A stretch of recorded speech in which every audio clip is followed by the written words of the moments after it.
To do and not to do. Sit on your hands, probably the best advice I can give people, especially when you come into a lot of money until you get comfortable with having that wealth.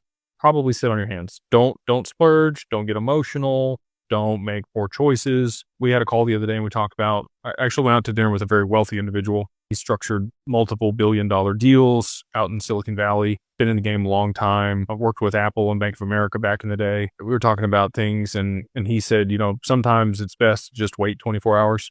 If you're ever caught up in emotion or thinking through something and it's weighing on you or you feel like you urgently need to make a decision, sometimes it's best to sit with yourself and reflect on that and make sure it's the right thing. And if 24 hours you still want to do it, cool. But a lot of the time, after some time passes, you may not have that same urgency to get something done. So those would just be a few things. Take your time, educate yourself, make sure you're positioning yourself well. I would recommend most people set up at least an LLC if you've got north of $50 to $80,000 in crypto.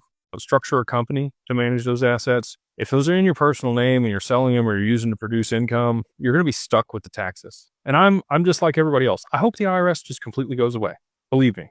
But you still want asset protection, and you're going to get that if you set up a Wyoming LLC and it's, you got the corporate veil intact. If you've done all the corporate governance and the filings and everything the way that you should, you're doing the meeting minutes, board resolutions, and you've issued the stock and all the stuff that we work with our paralegal group to do. If you've done all that, you're going to get, a lot of protections. You get charging order protection there in Wyoming. So if somebody sues you personally, they won't be able to get those assets. Very similar to a trust. You're not going to get the probate protection that you would with a trust with this LLC, but it's immediately going to have some creditor protection if you've done it the right way. And you can do things to amplify that. You can put the first lien against the company by yourself so that if somebody else comes to sue you, you get the assets before they do.